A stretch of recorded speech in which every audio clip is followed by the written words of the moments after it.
Pushpak express जिसके बारे में जानकारी हम लोग लगातार दर्शकों को दे रहे हैं, ये लखनऊ से चलकर मुंबई जाती है और इसमें बहुत सारे लोग रोजगार के लिए मुंबई जाते हैं। जब लखनऊ से ये ट्रेन चलती है तो कम वक्त लेती है मुंबई में, इसलिए इससे ज़्यादा लोग जाते हैं और ज़्यादातर लोग रोजगार के लिए जाते हैं।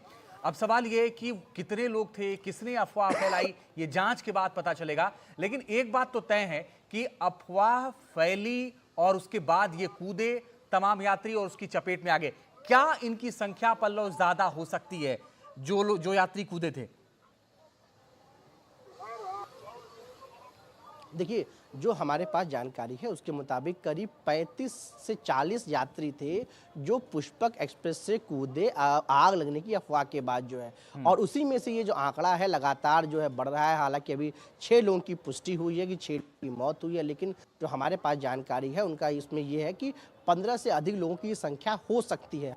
ये आधिकारिक तौर पर अभी पुष्टि नहीं हुई है क्योंकि 35 से 40 लोग मरे थे। ट्रेन दोनों स्पीड में थी, सामने से कर्नाटक एक्सप्रेस आ रही थी और तमाम जो यात्री हैं उस ट्रेन के नीचे आ गए, यानी जो पहिया था उसकी चपेट में आ गए, जिस कारण ये हादसा हुआ है। 7 से 8 लोगों की ये पुष्टि की गई है कि जिनको गहरी चोट आई है, गंभीर रूप से वो उनको घायल हुए हैं, उनकी स्थिति भी जो है नाजुक बताई जा रही है। ऐसे में ये साफ ये है कि करीब ये हादसा का ये जो मृतकों की संख्या की है वो जाहिर तौर पर और बढ़ेगी और जो गंभीर रूप से घायल है उसकी भी संख्या बढ़ेगी, क्योंकि 35 से 40 लोग थे। और इसमें खास बात ये है कि ये भी बहुत अहम है क्योंकि ट्रेन लखनऊ से मुंबई जाती है, जिसका जिक्र आप कर रहे थे कि उसमें तमाम लोग रोजगार के लिए जाते हैं। ऐसे में हम ये भी हमको जरूरी समझना कि मुंबई की जो जाते हैं उसमें से कई लोग ऐसे हों जो गरीब तबके के होते हैं। बिल्कुल। तो ऐसे में किन लोगों की मौत हुई है, किस क्लास के वो लोग थे, ये बहुत अहम है क्योंकि अब ये जिस तरह से हादसा हुआ है उसमें साफ तौर पे ये संख्या बढ़ेगी। ये बड़ा हादसा है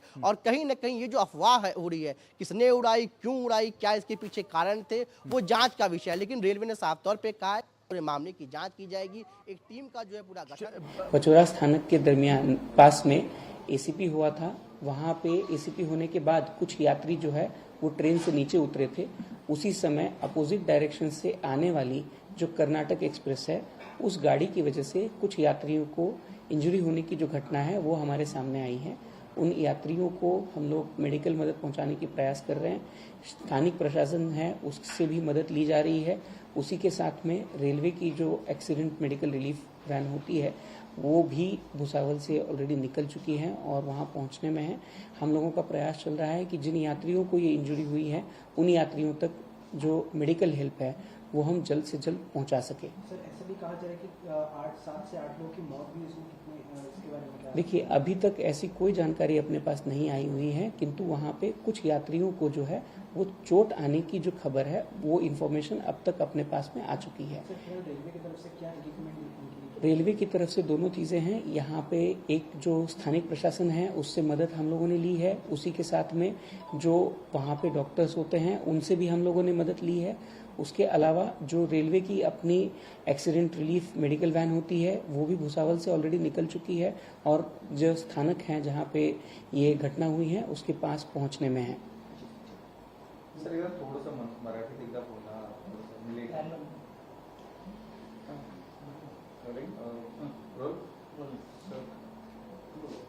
लखनौकडनं मुंबई स्थानकासाठी निघालेली पुष्पक एक्सप्रेस जी आहे ती जळगाव स्थानकावरनं साधारण 4 वाजता दरम्यान निघाली होती। त्यानंतर पाचोरा स्थानकाच्या जवळ या गाडीमध्ये अलार्म चेन पुलिंग झाली। तो ये आप स्वप्निल को सुन रहे थे, सीपीआरओ हैं मध्य रेलवे के, वो घटना के बारे में जानकारी दे रहे थे। पल्लव, सीपीआरओ जानकारी तो दे रहे थे लेकिन शायद ये भी उन्होंने नहीं बताया कि पुष्पक एक्सप्रेस की कौन सी बोगी थी, कितने लोगों की डेथ हुई है। शायद अभी थोड़ा बोलने से बच रहे हैं वो। जाहिर तौर पे देखिए इसमें कोई दो राय नहीं है, बड़ा हादसा हुआ है। ऐसे में जो तमाम अधिकारी हैं वो एक एक चीज़ों को बहुत सोच समझ के बहुत गंभीरता के साथ इस पे बात करेंगे कि कितने लोगों की मौत हुई है, किस बोगी में हुई है, क्योंकि अभी कुछ देर पहले का ये हादसा हुआ है तो तमाम प्राथमिक जानकारी निकल कर अब तक सामने नहीं आई है।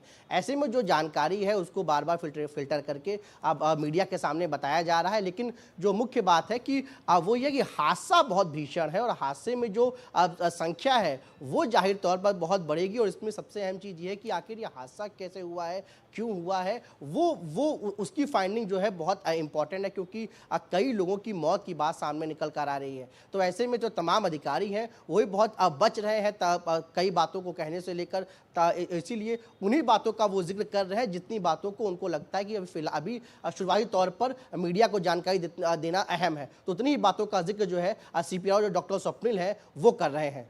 अब किस बोगी में अफवाह फैली थी, कुछ पता चल पाए क्या स्वप्निल? क्योंकि कुछ जानकारी इस तरह की भी है कि शायद B4 बोगी थी।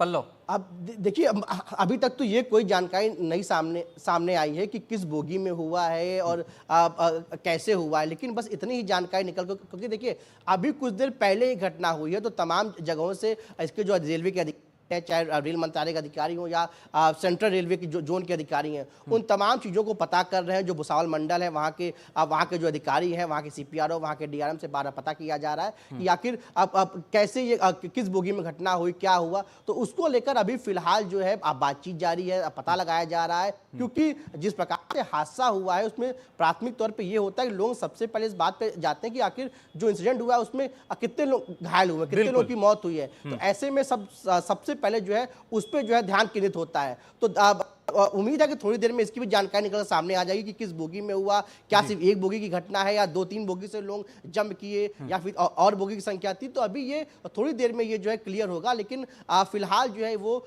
लोगों को जो घायल हुए हैं, जिनकी मृत्यु हुई है, उनको लेकर जो है जानकारी दी जा रही है और ये बताया जा रहा है कि घटना किस ट्रेन में हुई, कहाँ पर हुई।